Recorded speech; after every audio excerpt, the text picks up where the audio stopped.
أعوذ بالله من الشيطان الرجيم.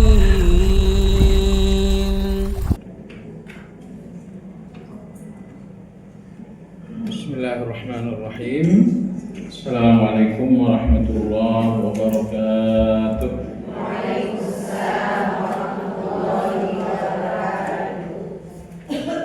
الحمد لله حمدا كثيرا طيبا مباركا فيه كما يحب ربنا ويرضى، وأشهد أن لا إله إلا الله وحده لا شريك له، وأشهد أن محمدا عبده ورسوله لا نبي بعده.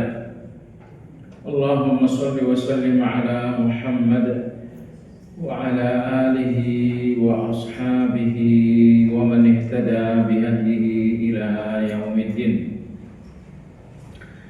يا أيها الذين آمنوا اتقوا الله حق تقاته ولا تموتن إلا وأنتم مسلمون. Ibu-ibu jamaah sekalian rahimakumullah, doa yang paling sering diulang-ulang Nabi kita dalam riwayat Anas bin Malik adalah ayat dalam surat Al-Baqarah yang berbunyi Rabbana atina fid dunya hasanah wa fil akhirati hasanah wa qina adzabannar. Dan Anda perhatikan Ibu, bagian awal dari doa ini meminta kebaikan, dan bagian akhir dari doa ini berlindung dari keburukan, yakni azab neraka. Dan kebahagiaan itu akan sempurna dengan kedua hal itu. Kita mencapai kebaikan dan kita terhindar dari keburukan. Semisal kita mencapai kebaikan tapi keburukannya tidak terhindar, kita tetap tidak bisa menikmati kebaikan itu. Saya punya uang, tentu uang itu kebaikan karena keinginan. Tapi kalau saat yang sama keburukannya tidak terhindar, misalnya saya sakit, tentu saya tidak bisa menikmati uang itu. Kenapa? Karena keburukan dalam hal ini sakit tidak terhindari. Makanya sempurnanya kebahagiaan dengan dua unsur, tercapai kebaikan, terhindar keburukan. Rabbana atina fid dunya hasanah, ya Allah berikanlah kami di dunia ini apapun kebaikan. Jadi yang kita minta adalah kebaikan. Berikan kami pasangan tapi yang baik, berikan kami anak-anak tapi yang baik, berikan kami tempat tinggal tapi yang baik.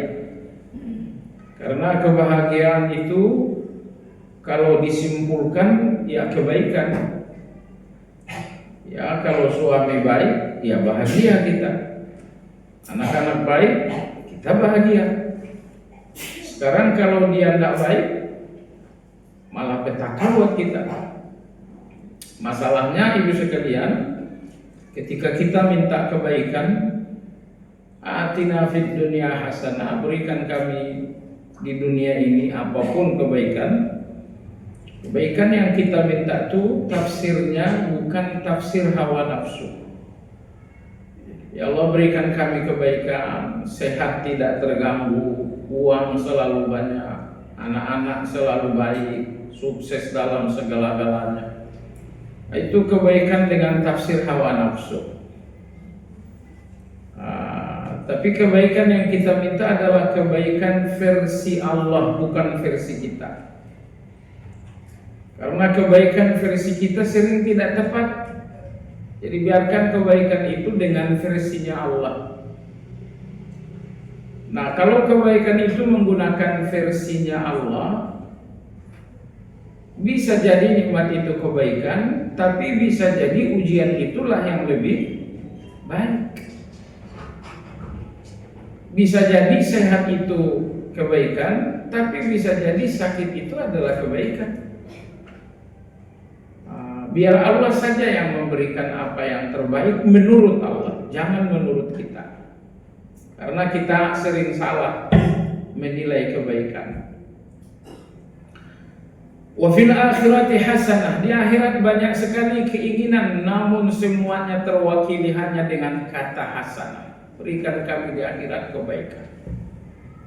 Kami selamat dari neraka, kami masuk surga, timbangan amal kebaikan lebih berat, kami mendapatkan syafaat, bahkan kami memberi syafaat. Ini semua kebaikan-kebaikan akhirat. Wa qina azaban, lindungi kami dari azab neraka. Lindungi kami dari azab neraka nanti, tapi lindungi juga dari azab neraka sekarang. Karena neraka itu walaupun adanya di akhirat, pintu-pintunya ada di dunia. Dusta itu pintu azabun nar. Ya, pinjaman riba itu pintu azabun nar. Sombong dengan diri sendiri alias ujub itu pun pintu azabun nar. Jadi ketika Anda minta lindungi kami dari azab neraka, itu berarti lindungi kami dari dosa. Lindungi dari dosanya di dunia, azab narnya di akhir. Nah, kaitannya dengan kajian kita apa? Kalau Allah Subhanahu wa taala sudah akan memberikan kebaikan hasanah, ternyata Allah tidak memberikan kebaikan bentuknya uang. Karena uang itu tidak pernah memperbaiki manusia. Yang Allah berikan adalah pemahaman terhadap Islam. Man yuridillahu bihi khairan yufaqihu fiddin. Nah, siapapun yang dikehendaki Allah kebaikan untuknya, maka Allah membuatnya paham agama. Jadi kalau kita paham agama, insya Allah kita akan jadi baik. Keluarga kita, suami, anak-anak kita paham agama, semuanya akan baik-baik. Dulu bicara kita asal bicara, tapi setelah belajar agama kita mulai memperbaiki bicara. Ya, dulu cara cari uang kita asal cari, tapi setelah belajar kita menggunakan cara yang baik. Maka saat Allah akan memberikan kebaikan, Allah membuat seseorang punya kesungguhan belajar agama. Karena hanya dengan agama inilah seseorang berproses menjadi baik. Dan ibu perhatikan ya, orang-orang yang belajar agama biasanya orientasi hidupnya juga orientasi baik. Ini ada uang buat kamu, oh ya baik nggak? Ini ada pekerjaan buat kamu, pekerjaan baik nggak? Jadi bukan orientasinya orientasi duniawi. Ini ada uang banyak nggak? Ngaji itu tidak nanya banyak. Orang ngaji itu nanya ini baik gak? Ini ada pasangan jodoh pas buat kamu, cantik enggak? Kalau orang ngaji pertanyaannya enggak begitu. Baik enggak? Nah, maka oleh sebab itulah ibu-ibu sekalian, mari kita terus belajar agama. Sejauh agama yang kita pelajari, sejauh itu kita bisa memperbaiki diri. Materi hari ini kalau nggak salah saya sudah kirimkan, ya mudah-mudahan materi itu sudah ada di tangan ibu-ibu sekalian. Saya kirimkan dalam format PDF. Saya tidak tahu mungkin tulisannya banyak yang salah, letak katanya juga banyak yang tidak tepat. Itu baru saya tulis tadi subuh, karena kemarin sangat sibuk. Habis subuh tadi baru ditulis. Mudah-mudahan salah-salah dikit bisa dimaafkan lah. Hari ini kajian kita tentang kitab Rawdatul Uqala memasuki bab yang kelima, yaitu tentang kejujuran dalam berbicara. Kejujuran dalam berbicara. Ibnu Hibban di sini tidak banyak membuat atau menampilkan ayat-ayat dan hadis-hadis. Beliau hanya menampilkan satu hadis. Saya cuma ingin tambahkan buat ibu-ibu sekalian, kalau ibu perhatikan At-Taubah ayat 118 dan 119. Ayat 118 itu tentang 3 orang yang tidak ikut perang Tabuk. Ya, Ka'ab bin Malik dan lain-lain. Mereka tidak ikut dalam perang Tabuk tanpa uzur, yang artinya mereka berdosa. Atas dosa tersebut Nabi kita Shallallahu Alaihi Wasallam mengisolir mereka selama lebih 1 bulan. Jadi satu kota Madinah menjadi kota bisu untuk mereka bertiga. Kota bisu yang tidak ada yang bicara dengan mereka. Di rumah ada istri tidak mau bicara. Di rumah ada anak-anak lucu-lucu, tidak ada yang bicara. Jadi sebulan kurang lebih lidah mereka nggak berfungsi. Ini penjara yang sesungguhnya. Nah kalau sekarang orang di penjara fisiknya tapi dengan kebebasan bicara yang luar biasa. Nah 3 orang ini tidak dipenjara oleh Nabi, tapi satu kota tidak ada yang menyapa mereka walau satu kata. Ucap salam pun tidak ada. Mereka ucap salam pun tidak ada yang jawab. Kenapa? Karena orang yang sedang diisolasi dengan alasan yang syar'i, ucapan salamnya tidak wajib dijawab. Akhirnya 3 orang ini sungguh-sungguh minta ampun kepada Allah. Tiba-tiba turunlah ayat, tiba-tiba Allah Subhanahu wa taala mengampuni mereka melalui ayat 118. Allah tegaskan bahwa 3 orang ini diampuni oleh Allah Azza wa Jalla.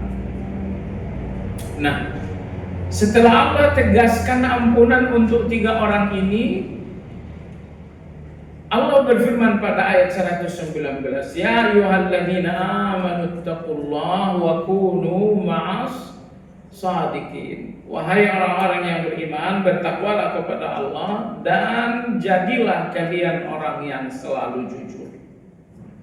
Nah, sekarang Ibu coba kita tadabbur. 3 orang diampuni, ya. Setelah itu Allah perintahkan jujur, ya juga. Apa korelasinya? Korelasinya adalah di antara tanda-tanda ampunan bahwa seseorang mulai bicara jujur. Jadi orang-orang yang bicaranya tidak jujur tuh dosanya nggak diampuni oleh Allah Azza wa Jalla. Karena dalam ayat ini Allah berikan sinyal yang sangat jelas bahwa ampunan diberikan kepada 3 orang ini karena kejujuran. Ibu, 3 orang ini setelah Nabi balik dari perang Tabuk, orang-orang munafik menjumpai Nabi dengan menumpahkan alasan-alasan dusta supaya mereka selamat, tidak dihukum. Tapi 3 orang ini menjumpai Nabi dan tidak ada yang merekayasa alasan-alasan dusta. Ya Rasulullah, kami tidak ikut, tidak pakai alasan. Mereka tidak berdusta untuk membela diri. Nah, atas kejujuran mereka ini memang dihukum oleh Nabi Shallallahu Alaihi Wasallam. Tapi atas kejujuran itu pula Allah kemudian memberikan mereka ampunan. Nah, ini pelajaran untuk kita ibu sekalian. Ciri-ciri ahlul maghfirah, ciri-ciri orang-orang yang akan diampuni oleh Allah Azza wa Jalla adalah kejujuran. Jadi kalau Anda tipe orang yang diberi Allah kejujuran, itu berarti Allah akan memberikan Anda ampunan. Tapi orang-orang yang selalu dusta, selalu berbohong, itu tidak diberi ampunan oleh Allah Azza wa Jalla. Itu keagungan jujur paling luar biasa, bahwa jujur sebab ampunan untuk seseorang. Perhatikan dalam materi kita, anjuran untuk senantiasa jujur dan menjauhi dusta. Nah, di catatan kaki Ibu bisa lihat jujur secara umum, karena di sini Imam Ibnu Hibban berbicara jujur dalam pengertian jujur berbicara. Adapun jujur secara umum itu mencakup 6 hal. Itu mencakup 6 hal.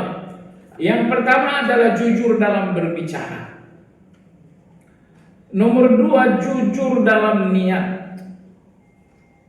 Jujur dalam niat artinya ikhlas.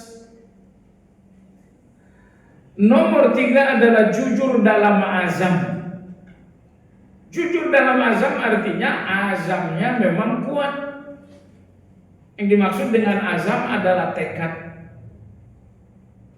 Ntar malam saya pokoknya sholat malam. Itu Anda bertekad, iya. Tekad itu dinamakan dengan azam. Ternyata azam ini membutuhkan kejujuran. Azam yang tidak jujur nggak akan membawa Anda kepada sesuatu. Azam Anda dalam tahajud tidak lantas membawa Anda jadi tahajud. Azam Anda untuk duha tidak lantas membuat Anda duha. Kecuali kalau azamnya jujur. Semua azam-azam yang jujur, tekad-tekad yang jujur akan membawa kita kepada tekad itu. Jadi kalau Anda merasa ada tekad, ternyata tidak terlaksana, tentu banyak faktor, tapi faktor utamanya mungkin tekadnya tidak kuat. Nah, maka azamnya apa? Maka jujur yang ketiga adalah jujur dalam azam. Jujur keempat, kata ulama kita, jujur keempat ini lebih susah. Apa itu? Jujur menepati azam. Jujur menepati azam.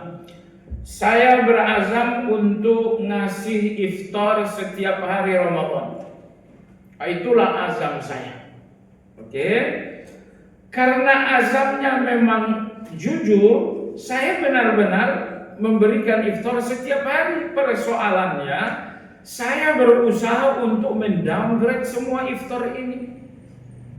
Saya mampu memberikan iftar dengan layak gitu, layak-layaknya satu porsi misalnya 10.000. Tapi saat menepati azam itu saya coba ngurang-ngurangin.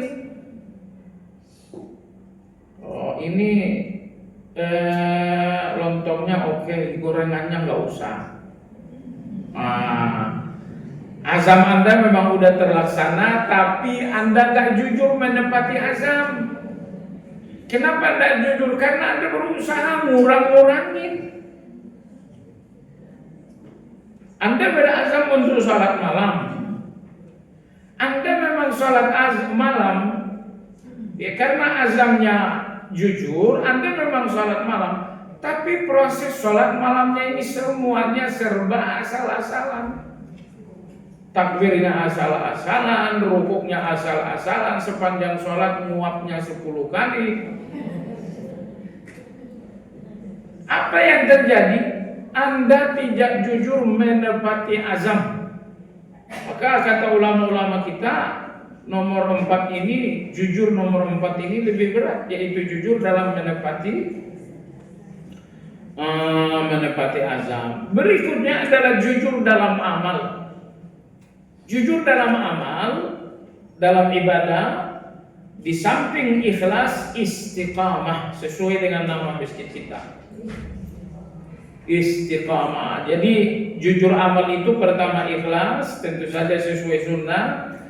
Berikutnya adalah istiqamah. Itu bagian dari jujur. Kemudian yang terakhir ini pun tak kalah susahnya ibu-ibu, karena ini jujur dalam hal-hal yang tidak ada dalam kekuatan kita. Apa itu? Jujur dalam ibadah-ibadah hati. Jujur dalam cinta kepada Allah, jujur dalam tawakal kepada Allah, jujur dalam rasa takut kepada Allah, jujur dalam taubat, jujur dalam inabah, jujur di dalam tazakkur.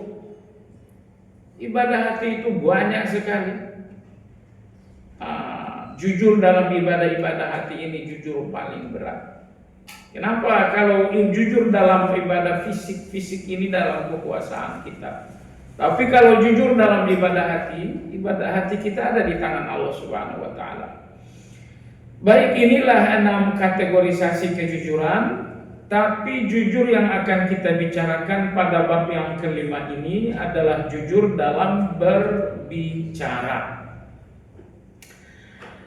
Mengawali pembicaraan tentang jujur, Imam Ibn Hibban rahimahullah menyebutkan hadis terpopuler tentang jujur.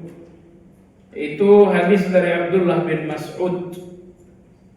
Nabi kita bersabda, "Alaikum bis-sidqi fa inna as-sidqa yahdi ila al-birri wa innal birra yahdi ila al-jannati wa innar rajul la yasduqu hatta yuktaba 'inda Allahi siddiqan. Wa iyyakum wal kadhiba fa innal kadhiba yahdi ila al-fujur wa innal fujura yahdi ila an-nar wa innar rajula la yakdzib hatta yuktaba 'inda Allahi kadzaban." Nah, di sini Nabi menyampaikan satu keterangan secara muqabalah. Secara apa? Muqabalah. Apa itu? Menyebutkan keterangan yang berlawanan.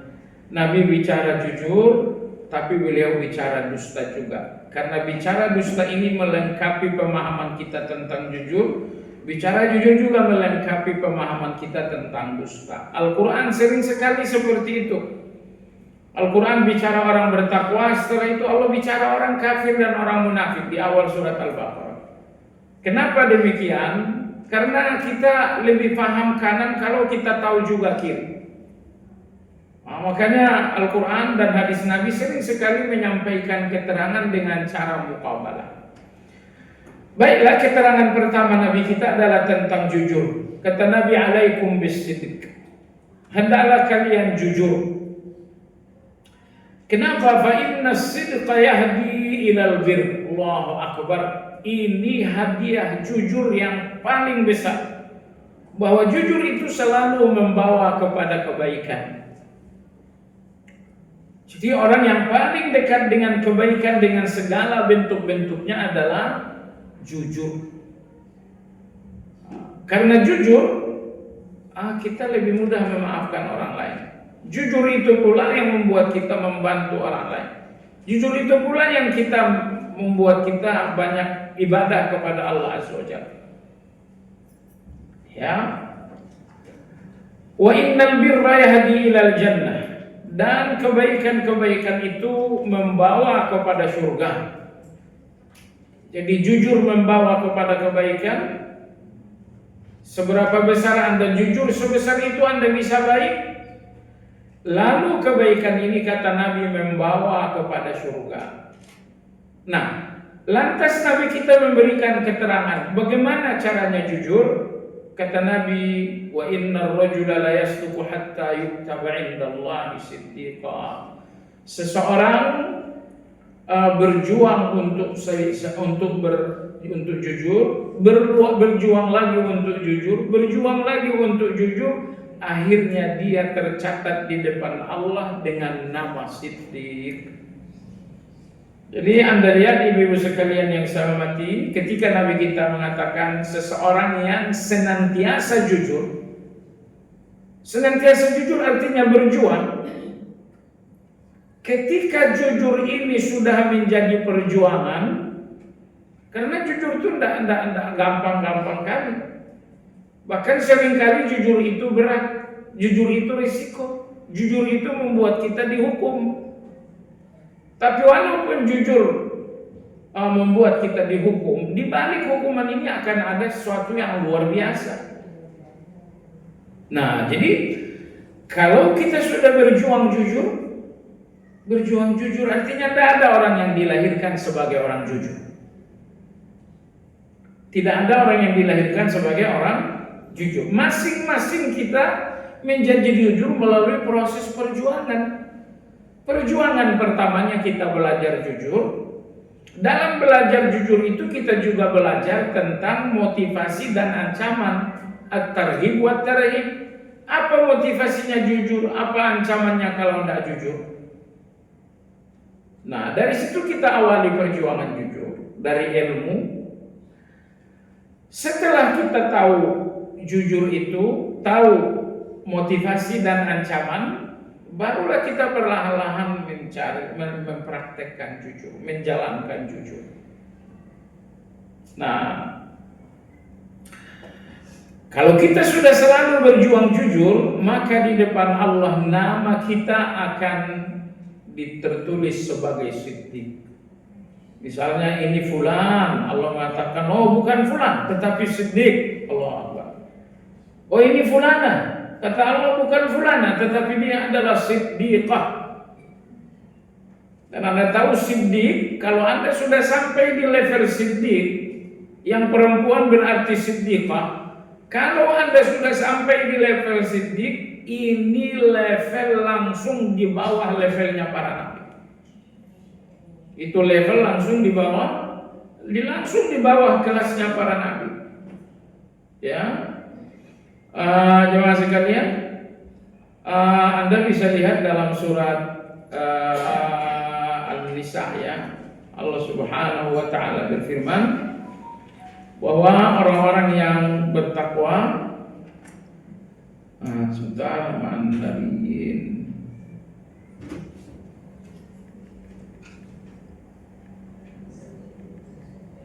Ya, ayat 69 ya. Wa may yuti'illaha war rasul fa ulaika ma'al ladzina an'ama Allahu 'alaihim minan nabiyyin was-siddiqin wasyuhada'i was-shalihin.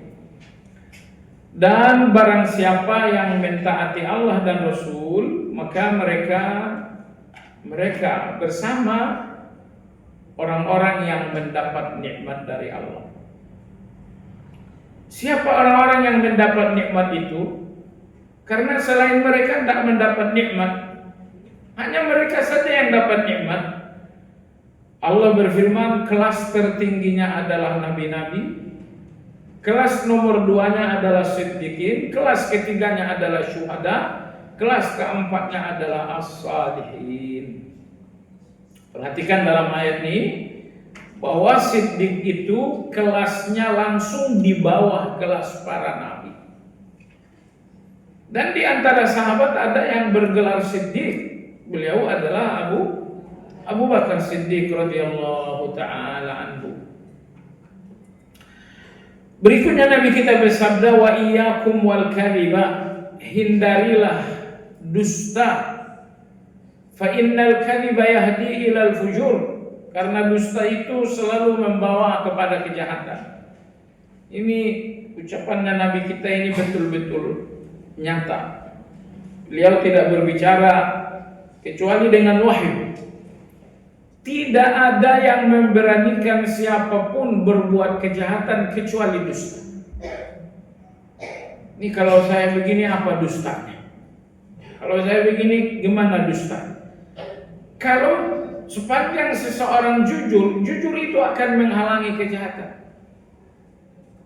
Jadi jangan untuk bisa berbuat jahat, tinggalkan jujur. Wa innal kadhiba yahdi ila wa innal fujur yahdi ila nar, dan kejahatan itu membawa kepada neraka. Wa innar rajula la yakdzib hatta yuktaba indallahi kadzaban. Dan kalau seseorang senantiasa dusta, senantiasa berarti tidak dusta sekali. Senantiasa dusta berarti terbiasa dusta. Nah, kalau seseorang sudah menjadikan dusta kebiasaan, maka dia akan punya gelar di depan Allah. Gelarnya apa? Kadzab, pendusta. Apa artinya di dunia gelarnya presiden, di depan Allah gelarnya kadzab? Apa artinya di dunia gelarnya gubernur, di depan Allah gelarnya kadzab? Gelarnya di dunia menteri, gelarnya di dunia mungkin kiai, gelarnya di dunia mungkin ustaz, gelarnya di dunia mungkin habaib, tapi di depan Allah itu gelarnya kadzab. Jadi ibu sekalian, jangan menipu diri sendiri ya. Menipu diri sendiri artinya Anda hanyut dengan gelar-gelar duniawi, padahal itu nggak ada arti. Yang terpenting gelar Anda di depan Allah apa? Nah, di sini sudah ada gelar dari Nabi kita. Gelar pertama Siddiq, gelar kedua adalah gelar kadzab.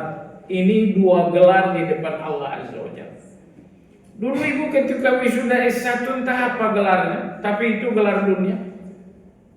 Mungkin wisuda lagi S2 dengan gelar M apa saya juga tidak tahu. Tapi itu semuanya memang tidak ada guna. Itu gelar Anda bagi manusia. Allah mengabaikan saja gelar-gelar itu. Gelar Anda di depan Allah, apakah siddiq ataukah Anda kadzdzab? Baik, coba kita masuki alinea pertama. Hendaknya setiap orang berjuang untuk jujur, dan sempurnanya kejujuran dengan meninggalkan ma'arib. Apa itu ma'arib? Mengelabui dengan kata multitafsir. Ada seorang nabi nanti di akhirat tidak boleh ngasih syafaat sebelum nabi kita duluan. Padahal nabi kita ini cuma cucunya, tapi walaupun dia kakek tidak boleh ngasih syafaat. Alasannya apa? Karena nabi ini pernah melakukan ma'arib. Siapa dia? Ibrahim alaihissalam. Ketika Nabi Ibrahim, dia punya ma'arib sebanyak 3. Ya, saya sebutkan saja satu. Ketika Nabi Ibrahim alaihissalam dengan istrinya Sarah radhiyallahu anha melewati sebuah kawasan di Mesir yang dikuasai orang yang zalim. Ternyata penguasa ini ingin kejahatan dengan istrinya. Lalu raja berkata, ini siapa? Kalau menggunakan bahasa yang jujur 100%, mestinya Nabi Ibrahim mengatakan, ini istri saya. Masalahnya raja ini raja yang super jahat. Mohon maaf, dia nggak naksir perempuan yang sendirian. Dia naksir perempuan kalau ada suaminya. Di sana ada anak-anak gadis, ada janda-janda, ini raja tak suka. Nah, raja ini jauh lebih suka dengan wanita yang sudah yang memiliki suami. Maka Nabi Ibrahim tahu Sarah ini bahaya kalau saya akui istri saya. Maka Nabi Ibrahim mengucapkan ma'arif. Kata Nabi Ibrahim, oh ini saudara saya. Maksud beliau bukan saudara nasab, tapi saudara seiman. Nah, perhatikan, Nabi Ibrahim mengelabui raja tersebut menggunakan kata multitafsir. Karena saudara itu bisa jadi saudara satu nasab, bisa jadi saudara itu saudara karena saling mencintai. Di akhirat Allah menyebutkan orang-orang surga bersaudara. Ya, mereka bersaudara, bukan saudara nasab karena tapi saudara karena saling mencintai. Nah, ketika Nabi Ibrahim menggunakan kata multitafsir untuk mengelabui, itu dinamakan dengan ma'arib. Nah, saya lihat dalam kehidupan sehari-hari banyak sekali. Oh, kamu kapan datang ke rumah? Bulan besok saya datang. Bulan besok nggak datang juga. Ditanya, kok belum datang? Kan saya bilang bukan besok, saya nggak sebut nama bulannya. Anda mengelabui dengan ucapan multitafsir. Namanya apa? Ma'arib. Bolehkah ma'arib ini, Bu? Ma'arib ini boleh di situasi darurat seperti Nabi Ibrahim alaihissalam. Kalau situasinya nggak darurat, ma'arib ini dusta. Nah, jadi kalau dusta itu bahasanya jelas. Ya, saya sayang kamu padahal hati betul-betul benci. Nah, itu dusta kalau jelas. Tapi kalau menggunakan bahasa yang multitafsir namanya apa? Ma'arib. Kalau dalam bahasa Indonesia apa itu?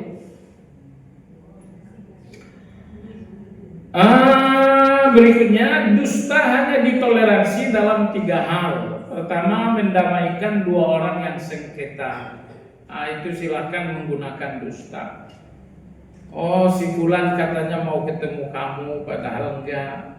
Lalu Anda datang lagi ke nomor 2. Gimana nih kalau si fulan datang ke rumahmu? Pokoknya Anda cobalah bangun dusta-dusta yang rapi, tapi jangan enggak rapi pula. Cuma sekalian, kenapa boleh dusta mendamaikan? Karena perdamaian itu maslahatnya besar. Sehingga bahaya dusta ini diabaikan karena besarnya maslahat dalam perdamaian. Dusta kedua yang ditoleransi adalah dalam situasi perang. Berapa jumlah kalian kaum muslimin? Kaum muslimin mengatakan, oh jumlah kami super banyak. Padahal tidak banyak. Ini dusta dalam situasi perang, itu ditoleransi. Nomor 3, dusta bagi orang yang memiliki 2 orang istri. Jadi kalau di masyarakat kita enggak begitu ya, dusta antara suami istri. Enggak antara suami istri sebetulnya. Kalau cuma istri satu enggak ada dusta yang perlu ditoleransi. Tapi kalau ada istri 2, dusta ditoleransi. Kenapa? Pos 1, pos 2 antara mereka cemburu membara sekali. Sehingga jujur antara mereka itu bahkan membuat api itu membakar segala-galanya. Jadi kalau tidak pintar berdusta, tidak usah. Itu salah satu ilmunya poligami. Iya, bagi yang mau. Baik, kita lanjut aja Ibu, kita lewati aja. Yang melakukannya nggak ada. Keutamaan lisan dan bahaya kebiasaan. Abu Hatim yang dimaksud Imam Ibnu Hibban. Imam Ibnu Hibban berkata, sesungguhnya Allah memuliakan lisan melebihi anggota tubuh lainnya. Ini anggota tubuh kita sangat banyak, tapi dari sekian anggota tubuh yang diberi keistimewaan dan kelebihan lebih oleh Allah adalah lidah. Apa kelebihannya lidah? Kata Imam Ibnu Hibban, karena Allah memilihnya untuk mengikrarkan tauhid. Tauhid itu memindahkan status. Tadinya statusnya non muslim, begitu tauhid diikrarkan statusnya berubah menjadi mukmin. Tapi betapa tauhid ini pentingnya luar biasa. Tidak berubah status ideologis seseorang tanpa tauhid ini. Tapi siapakah yang berperan mengikrarkan tauhid? Bukan tangan, bukan kepala. La ilaha illallah misalnya, Anda cuma ngangguk-ngangguk saja, tidak boleh. Nah, maka di antara kelebihan dan keistimewaan lidah, bahwa lidah inilah yang Allah pilih untuk mengikrarkan tauhid. Kata Imam Ibnu Hibban, perhatikan, maka tidak pantas bagi orang yang berakal membiasakan lisan yang diciptakan untuk bertauhid untuk kebohongan.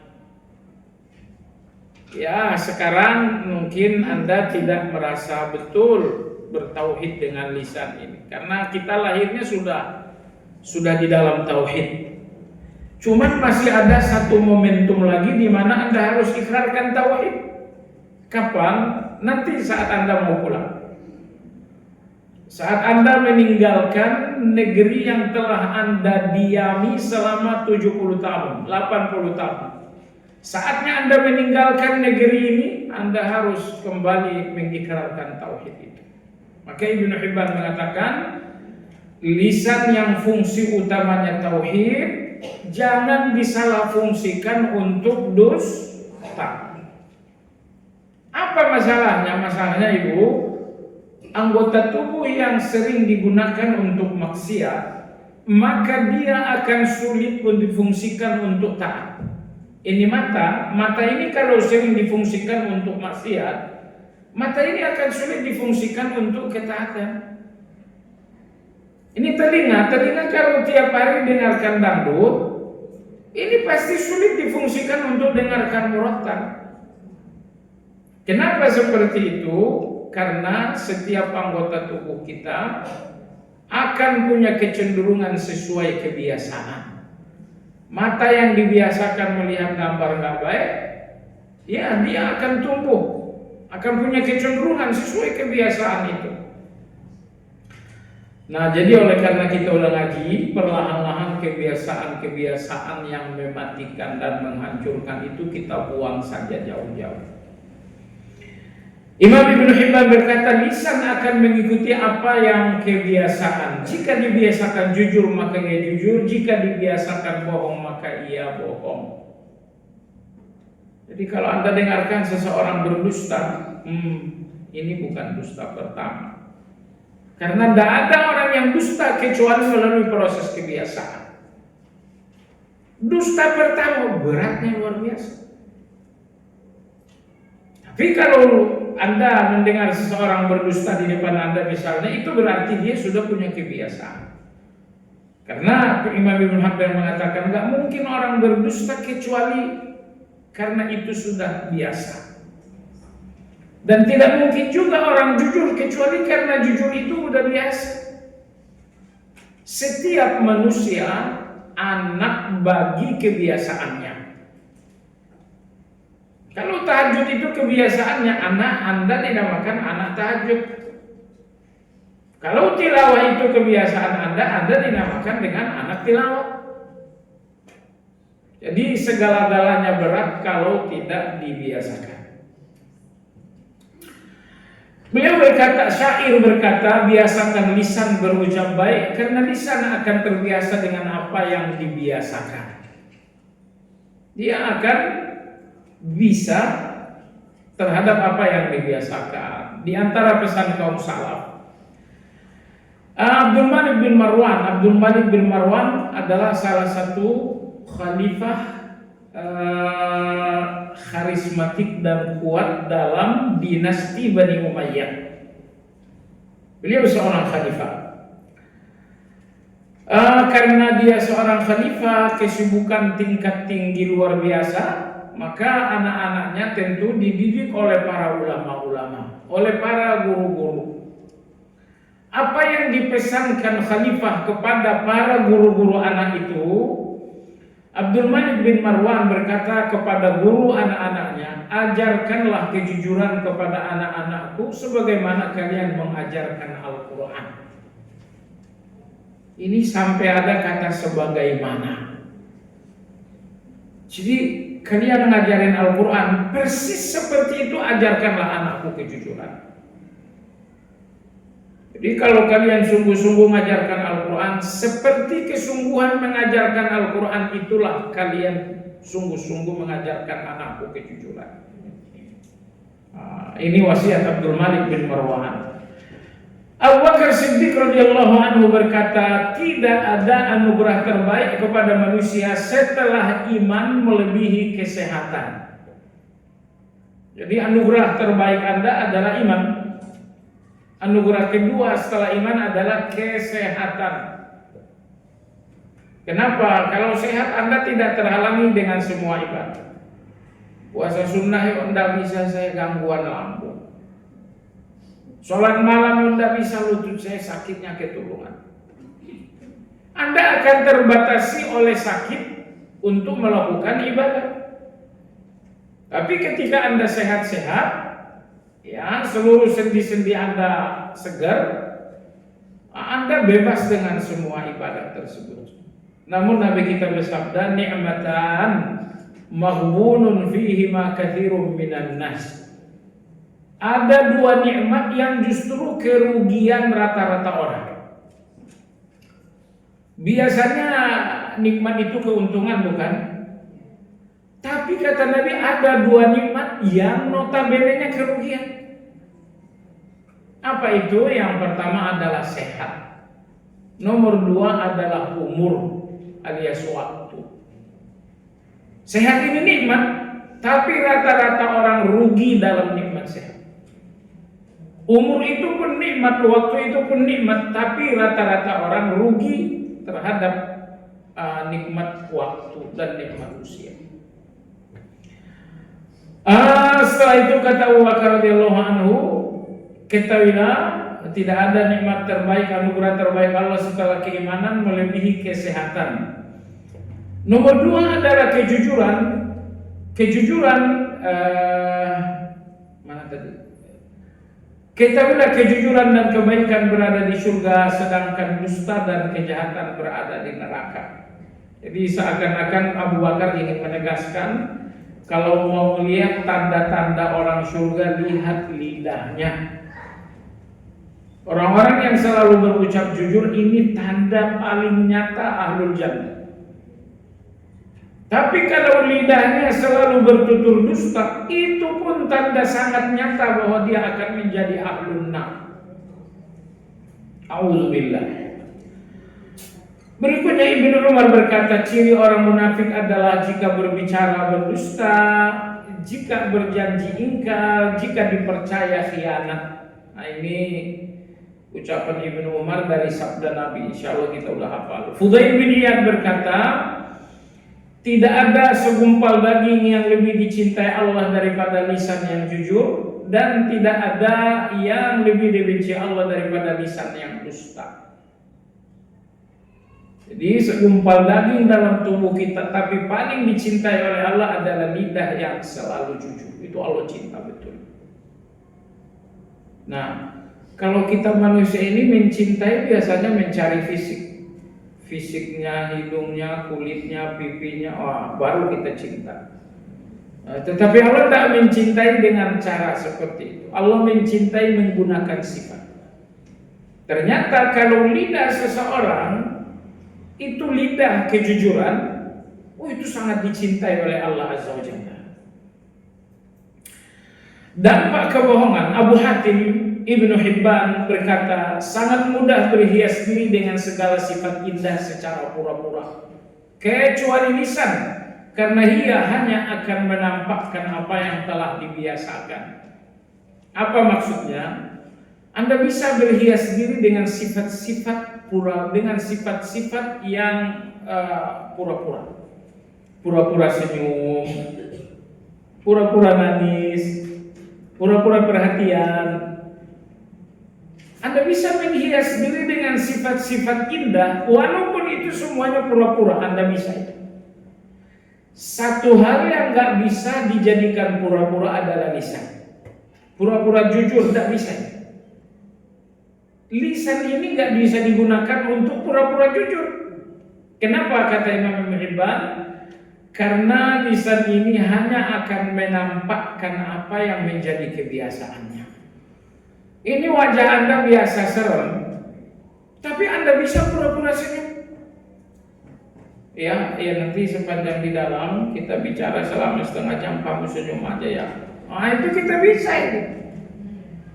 Yang nggak anggota tubuh yang nggak bisa diajak pura-pura adalah lidah. Lidah ini pura-pura jujur bisa nggak? Nggak bisa. Kenapa? Karena lidah ini hanya menampakkan apa yang menjadi kebiasaan. Beliau mengatakan kejujuran menyelamatkan sedangkan dusta membahayakan. Barang siapa yang dapat menguasai lisannya, niscaya ia akan menjadi pemimpin bagi kaumnya. Dan barang siapa yang terbiasa berdusta, niscaya tidak akan tersisa ruang kepercayaan untuknya. Jadi kalau Anda sudah terbiasa jujur, Anda akan menjadi pemimpin bagi kaum Anda, bagi teman-teman Anda, bagi komunitas Anda. Menjadi pemimpin itu tidak mesti ada lantik melantik. Hakikatnya pemimpin itu adalah pengaruh. Sehingga Anda ngomong hijau, semua ngomong hijau.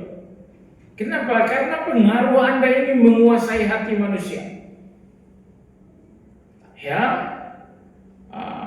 Jadi hakikat dari pemimpin adalah menguasai hati dan pikiran manusia. Jadi kalau lantik-melantik memimpin, itu pemimpin formal namanya. Tapi ulama-ulama yang jujur tentu mereka memimpin bukan dengan proses lantik-melantik. Mereka memimpin dengan pengaruh.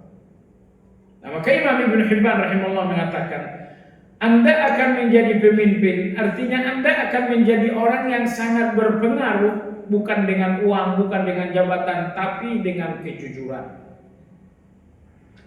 Nah, selanjutnya kata beliau, kalau seseorang sudah biasa bohong, sudah biasa dengan dusta, maka tidak ada lagi ruang kepercayaan untuknya. Ini orang presiden, ini orang menteri, ini orang kiai, ini orang ustaz. Kalau udah biasa dusta, orang tidak lagi memberinya ruang kepercayaan. jabatannya masih utuh, keustatannya juga masih oke, ya kan? Dan di tengah-tengah kita ada juga ustadz, tapi orang nggak mau lagi percaya. Walaupun dia masih ustadz, tapi orang nggak mau percaya lagi. Kenapa? Karena orang, kata Imam Ibn Hibban, kalau sudah terbiasa dengan dusta, maka orang tidak lagi memberinya ruang untuk percaya. Ya, kita lanjut. Imam Ibn Hibban berkata, tidaklah seseorang berbohong kecuali karena rendahnya kehormatan pada dirinya. Allah. Tidak ada orang yang berbohong melainkan itu menandakan kehormatannya rendah. Orang-orang yang kehormatannya tinggi, orang-orang yang kehormatannya mahal akan nampak dalam kejujuran berbicara. Dengan kata lain, Imam Ibn Hibban mengatakan yang akan hancur dengan kebohongan adalah kehormatan. Yang akan hancur dengan kebohongan adalah kehormatan.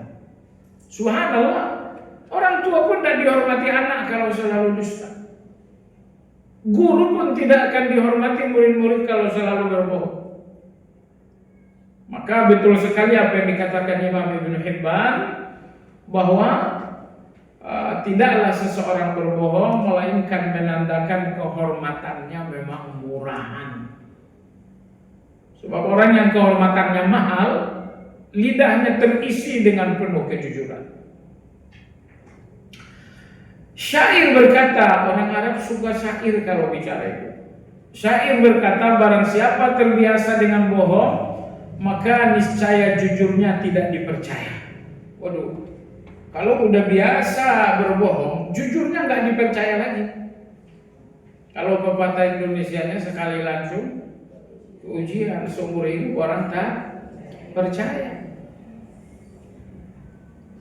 Ya, setahun berdusta, satu hari tiba-tiba jujur Anda nggak akan diterima orang lagi. Nah, jika pendusta sudah dikenal dengan dustanya, ia akan tetap dianggap pendusta oleh manusia meski ia sedang jujur.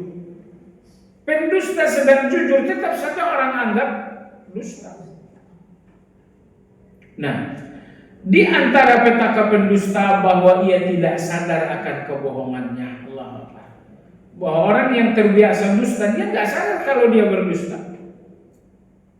Dan ini malah petaka. Sebab kalau orang jahat sadar dirinya jahat, akan ada ikhtiar cepat atau lambat untuk meninggalkan kejahatan. Banyak kejahatan sadar dengan kejahatan diri, kecuali kalau kejahatannya dusta. Orang-orang yang suka berbohong rata-rata nggak sadar kalau mereka itu pembohong. Baik.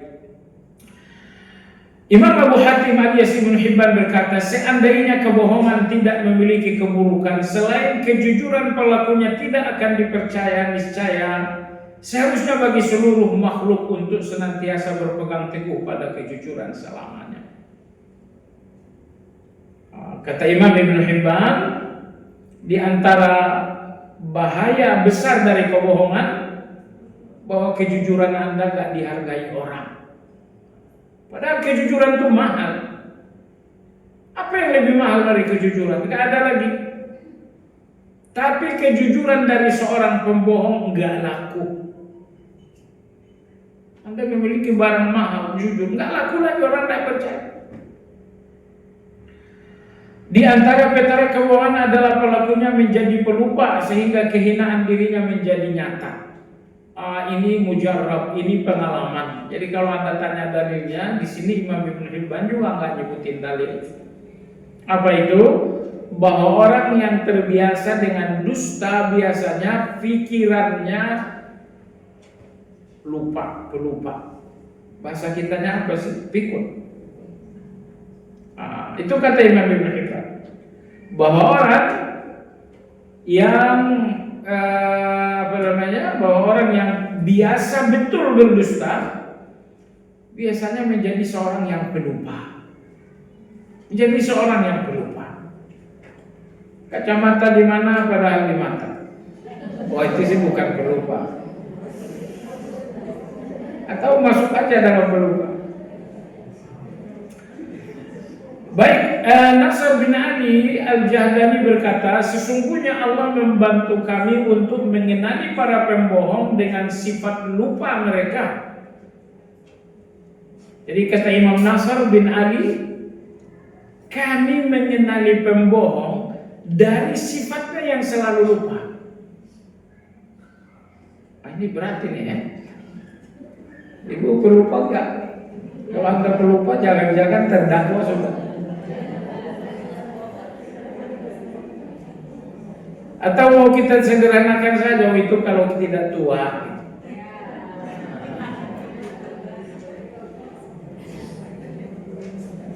Kalau penyakitnya tua, ya kan ulama-ulama hadis juga banyak yang lupa di usia tua.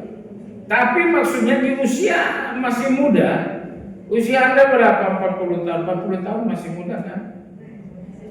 Usia Anda 40 tahun masih muda, ternyata lupa sekali. Jadi pelupa yang gak wajar seperti ini sebabnya adalah terlalu sering berdusta. Dan ini kalaupun tidak ada dalil tegasnya, tapi bisa kita anggap benar. Karena al-jazā'u min jinsil amal. Dengan dusta Anda mengelabui orang lain, sehingga pikiran Anda mengelabui diri Anda sendiri dengan cara lupa. Muhammad bin Abdullah Al-Baghdadi melantunkan syair. Kata beliau, jika seorang telah kehilangan 3 perkara, maka juallah dia meski hanya dengan segenggam abu. Jual saja, walaupun harganya segenggam abu. Waduh, siapa nih orang gak bernilai banget? Nilainya hanya segenggam debu, siapa itu? Pertama, orang yang sudah hilang kebersihan hatinya. Aduh, kalau orang hatinya udah gak bersih, jual orang ini walaupun harganya segenggam debu. Ini orang gak berharga. Hatinya kotor. Nah, kotor, penuh dendam. Anda salah, dia gak akan punya maaf untuk Anda. Tolong deh berpikir ibu-ibu. Memangnya kita siapa orang lain gak boleh salah ke kita? Ya kan? Kita ini siapa kok orang lain gak boleh salah ke saya? Kalau emang orang lain boleh salah ke saya, terima maafnya. Saya terima maaf kamu karena ya salahmu kepada saya terima. Kita ini bukan siapa-siapa, tidak boleh kamu jangan sampai salah ke saya, tidak bisa. Masalahnya kita juga sering salah kepada orang lain. Orang kedua yang menurut beliau dijual saja walaupun harganya segenggam debu. Siapa itu? Orang yang hilang kejujurannya dalam berbicara. Kalau bicara udah nggak jujur, ini orang seperti ini pun dijual saja. Harganya segenggam debu. Nomor 3, manusia layak jual dengan harga amblas. Siapa nomor 3 ini? Seorang manusia yang hilang kemampuannya menjaga rahasia. Kalau ada orang nggak bisa jaga rahasia, ini dijual di pasar loak saja. Dijual pasar loak. Harganya nggak 1.000, segenggam abu, segenggam debu. Ini hati-hati, jangan sampai kita orang yang layak jual di pasar loak. Ya kalau orang Amerika, orang Eropa biarin saja.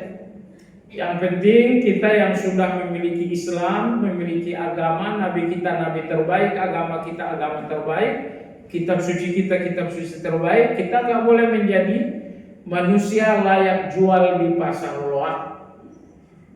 3 macam tadi, orang yang hatinya kotor, orang yang bicaranya bohong, orang yang nggak bisa menjaga rahasia. Jadi kalau 3 sifat ini dimiliki, ini manusia pasar loak. Tidak boleh dijual di supermarket, Indomaret pun jangan. Jualnya di pasar loak. Artinya begitu tidak berharganya orang seperti itu. Baik, ibu kita lanjutkan. Abu Hatim Ibnu Hibban berkata, lisan bagaikan binatang buas yang senantiasa melukai dan memangsa. Jika dikendalikan maka ia menjadi keselamatan, dan jika dibiarkan niscaya ia akan melukai dirinya sendiri. Yang selamat dengan kejujuran Anda sendiri, dan yang akan cedera dengan dusta Anda sendiri. Jadi Anda jangan berpikir dengan bohong ini Anda sedang melukai orang lain, mencederai orang lain. Betul, orang lain tergores, tapi Anda akan luka mendalam. Jadi please ya Bapak Ibu sekalian, jangan pernah berpikir jujur itu selamat, bahwa bohong itu keselamatan. Misalnya Anda ada kasus, saya bohong aja deh biar selamat. Gak ada bohong jadi keselamatan tuh gak ada. Menyelamatkan Anda 2 hari betul, tapi di hari ketiga pasti terbongkar. Begitu terbongkar ya sudah, akhirnya kena 2 pasal. Pasal pertama pasal berbuat jahat, pasal kedua adalah memberikan keterangan palsu. Caranya biar Anda tidak berbohong, jangan melakukan kesalahan. Ya, tidak mungkin ada dusta itu kalau tidak dari kesalahan. Seandainya Anda nggak melakukan kesalahan, Anda nggak perlu berdusta untuk menutupi. Beliau mengatakan cukuplah seorang mukmin dianggap berbohong karena ia menceritakan apa saja yang ia dengar. Ini ciri pendusta. Seseorang dinamakan pendusta kalau apa aja yang didengar langsung diceritakan. Artinya apa? Artinya tidak disaring. Konon katanya, itu dusta ya. Kita mau ceritakan, konon katanya begini. Ya saya dengar tadi. Dengar sih begini. Itu semuanya referensinya para pendusta. Referensinya para pendusta itu dengar. Referensinya orang-orang yang juri itu fakta. Dengar, itu referensinya para pendusta. Baik jemaah sekalian yang saya hormati, orang yang berakal tidak akan menyibukkan diri dengan pembicaraan yang tidak ia ketahui. Aduh, ini sangat penting sekali. Sekarang zaman bicara kemana-mana. Saya lihat di media sosial gitu kan, orang-orang gak jauh beda dengan kita, sama-sama gak ngerti. Tapi saya gak ngerti dia ngerti bicaranya 5 jilid. Itu media sosial itu. Ya, ada seorang kenalan baik saya, bukan kenalan baik, murid saya dulu bertahun-tahun. Tapi di media sosial mana-mana kalau mau. Akhirnya saya kirimkan WhatsApp, kalau mau bicara jangan sekarang dulu. Kamu terlalu muda. Di usia mudamu bicaramu itu hawa nafsu. Tapi kalau nanti udah tua, saat kamu melihat bicara itu dengan rasa takut bicara. Ya kan? Kalau kamu udah takut bicara, justru bicara. Tapi di saat kamu ingin menikmati bicara, ya diam. Bicara itu bukan untuk dinikmati. Tapi beliau mengatakan, ya artinya beliau membantah. Enggak menerima nasihat. Mungkin 2 bulan kemudian ya terjadi keadaan berubah. Karena kalau nasihat yang gratis itu ditolak, biasanya kita akan membayarnya dengan harga yang mahal. Kalau nasihat ditolak padahal gratis, kita akan membayarnya dengan harga yang sangat mahal. Baik ya jemaah sekalian, jadi di sini kata Ibnu Hibban, jangan sibuk dengan bicara yang Anda nggak ngerti. Apa bicara yang lagi hot sekarang? Indonesia ikut dalam Dewan Perdamaian. Oke. Board Peace itu kan ya, perdamaian Israel. Apa Prabowo Anda tangani? Oke, sejauh mana Anda tahu? Anda cuma mengerti dan tahu 20%, tapi ngomongnya Anda 500%. Seandainya Anda tahu masalahnya 100% pun tidak mesti harus dibicarakan. Karena kata ulama kita, kriteria materi bicara itu 2. Kalau 2 kriteria yang terpenuhi dalam satu materi, ya silakan bicara. Yang pertama apa? Yang pertama adalah Anda paham. Anda paham 100%, bukan paham 2%. Anda paham 100%. Oke. Nomor 2, Anda paham 100%. Nomor 2-nya manfaat enggak? Kalau ternyata Anda ngerti masalah ini sedalam-dalamnya, tapi dibicarakan toh tidak ada manfaatnya, diam aja. Maka orang yang beriman itu bicara, pertama karena dia udah paham 100%. Nomor 2, karena manfaatnya pun 100% juga. Jadi tidak semua kebenaran itu harus disampaikan. Yang mesti disampaikan pertama kebenaran, nomor 2 adalah manfaat. Baik. Jadi melepaskan diri dari hal-hal yang tidak diketahui. Salah seorang tabi'in, beliau mengatakan di akhir zaman ini ada 3 sifat paling mahal. Ada 3 sifat paling mahal. Sifat pertama paling mahal adalah sedikit berbicara. Itu sifat paling mahal zaman sekarang. Perhatikan media sosial itu ya. Ada WhatsApp, oh bikin Anda bicara. Ada Facebook bikin bicara. Instagram, TikTok. Banyak media yang menuntut Anda setiap detik. Kalaupun orang tidur Anda tetap bisa bicara. Dulu tahun 70-an, 80-an, orang bangun dulu baru kita bicara. Sekarang tidak. Rekaman di TikTok, rekaman di Instagram, tidak perlu orang bangun. Nah, maka sifat paling mahal di akhir zaman, pertama sedikit berbicara. Sifat kedua paling mahal jamaah sekalian adalah menjauhkan diri dari yang bukan urusan. Ini urusan Anda enggak, ini bukan urusan saya. Ini bukan tanggung jawab saya, udah pergi saja. Tahu-tahu Anda scroll, apa yang di scroll kok kayaknya baik merujuk lagi sama si Paula.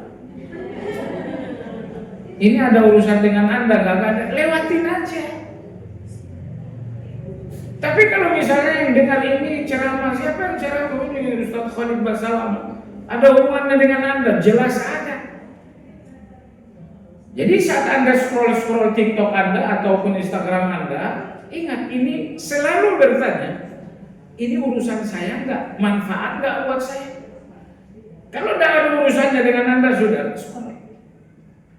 lewatin aja. Anda enggak perlu berhenti walaupun 1 detik. Nah ini hal kedua paling mahal. Sifat ketiga paling mahal di akhir zaman ini adalah uzlah. Yang pertama tadi sedikit bicara. Yang kedua menjauhkan diri dari hal-hal yang bukan urusan. Nomor 3 apa nomor 3? Uzlah. Apa itu uzlah? Tidak sembarang bersahabat. Setiap orang yang gak bisa memberikan manfaat bagi Anda, nggak usah jadikan sahabat itu. Anda tegur siapa? Iya. Anda ramah? Ya ramah lah. Jangan sampai tidak ramah. Kita pada binatang pun kita ramah, kucing kita ramah kan sama kucing juga. Apalagi kepada manusia.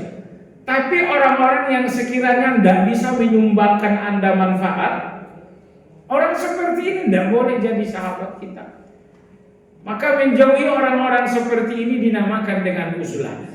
Jadi orang yang tidak manfaat untuk Anda saja Anda harus menghindar, apalagi orang yang justru bawa virus untuk Anda. Ini orang ini kebiasaannya gibah. Wah itu virus itu. Virus itu. Jauhkan diri. Menjauhkan diri dari manusia-manusia seperti itu tadi dinamakan dengan uzlah. Saya menjauhi kamu bukan karena saya orang baik, tapi karena saya belum bisa menjaga diri. Karena saya ini masih gampang terseret. Saya ini masih gampang tergelincir dengan orang. Jadi uzlah artinya kita menghindari orang tadi bukan karena takabur kita, enggak. Tapi karena kita nggak terlalu kokoh bisa menjaga diri. Jadi biarkan saya menjauhi karena toh saya tidak bisa menahan diri nanti. Itu dinamakan uzlah. Tidak sepatutnya seorang mendengar agar ia tidak dicurigai pada hal-hal yang ia ketahui. Jadi orang yang berakal tidak pantas sibuk dengan pembicaraan yang dia nggak tahu. Supaya apa? Agar dia tidak dicurigai pada hal-hal yang dia tahu. Paham maksudnya? Gini, di media sosial itu kan ada juga saya lihat seorang guru. Ya kalau memang spesialisnya Al-Quran, akidah, udah di situ bicara. Tapi justru guru dan ustadz ini bicaranya kemana-mana. Bicara bagaimana matahari, bagaimana bintang, berapa derajat konjungsi dan lain-lain. Bicara dalam hal yang bukan spesialisnya Anda banyak salahnya. Nanti kalau Anda bicara spesialisnya Anda, orang malah nggak percaya.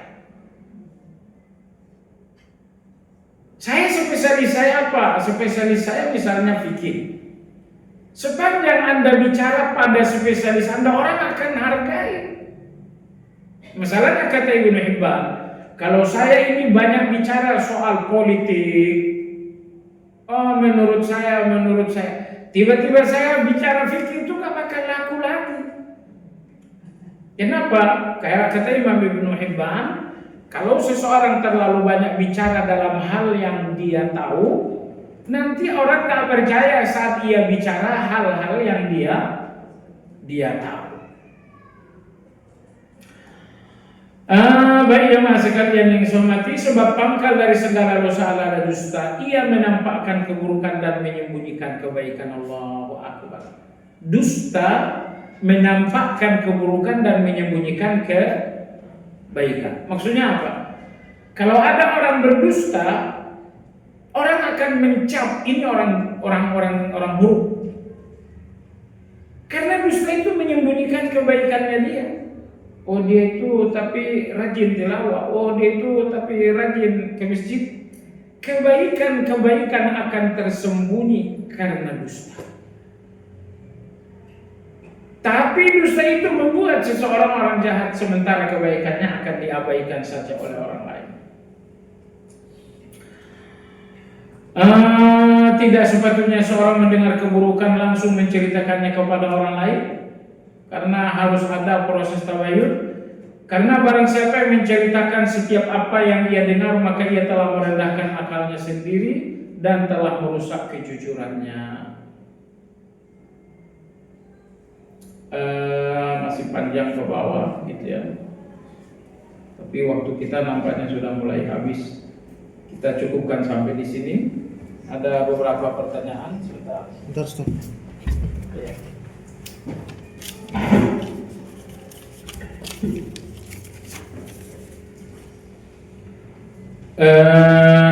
Pertanyaan yang pertama, bagaimana menyikapi seseorang yang selalu memberi alasan untuk menunda membayar hutang, dan bagaimana menyikapi seorang yang memanfaatkan rasa simpati orang lain untuk mendapat keuntungan di atas kerugian yang didapat orang lain.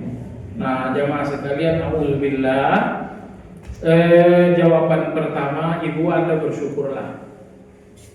Karena Allah perlihatkan Anda orang yang buruk, karena Allah ingin ngasih tahu Anda bahwa Anda orang baik. Maka dengan kejahatan ini bersyukurlah kepada Allah bahwa Anda dijaga oleh Allah dari keburukan tersebut. Kalau Anda nggak bersyukur dengan kebaikan Anda, nanti perlahan-lahan Anda ikut seperti mereka. Nomor 2, Nabi kita memang mengatakan dalam doa ini, doa sering diulang-ulang Nabi juga. Allahumma inni a'udzubika minal mahzami wal maghrab. Ya Allah, aku berlindung kepadamu dari dosa dan hutang. Seseorang bertanya, ya Rasulullah, sering sekali doa itu diulang, berlindung dari dosa dan hutang. Apa hubungannya? Kata Nabi, orang kalau sudah punya hutang biasanya akan berdusta. Orang kalau sudah punya hutang biasanya akan mudah berdusta. Maka sedapat mungkin usahakan tidak berhutang. Caranya bagaimana? Turunkan keinginan. Volume keinginan itu diturunkan dulu. Kalau keinginannya volume 10, pemasukannya cuma volume 2, nah itu perlu ngutang kemana-mana. Kalau pemasukannya 2, ya sudah volume keinginannya juga 2. Tapi kalau pemasukan 2, volume diturunin di angka 2, ternyata ada kebutuhan mendadak, itu sudah darurat. Silahkan berhutang.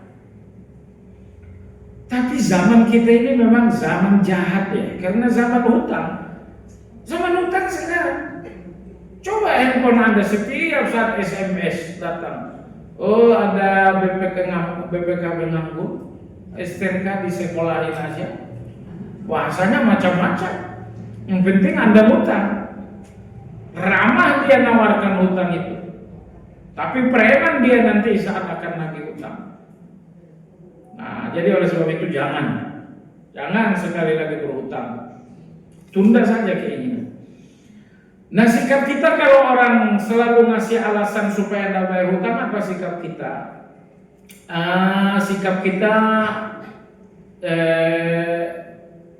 Sikap yang membuahkan pahala ya.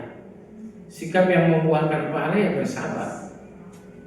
bersabar.